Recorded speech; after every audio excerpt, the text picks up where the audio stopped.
ગુજરાતમાં હાલ સુરત નજીક ચોમાસું સ્થિર આવનારા 3-4 દિવસમાં આગળ વધે તેવી શક્યતા ગુજરાતના કેટલાક વિસ્તારમાં આગામી 5 દિવસ માત્ર હળવો વરસાદ જ પડવાની આગાહી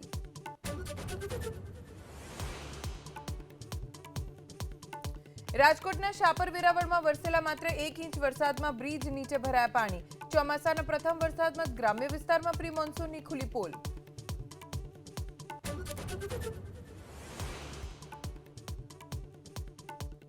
વડોદરાના વાઘોડિયા ચોકડી વિસ્તારમાં મોડી રાત્રે ફાયરિંગની ઘટના બાઇક પર આવેલા શખ્સોએ દિલ્હી પાસિંગની કારનો પીછો કરી ફાયરિંગ કર્યું ઘટનાને અંજામ આપી હુમલાખોરો ફરાર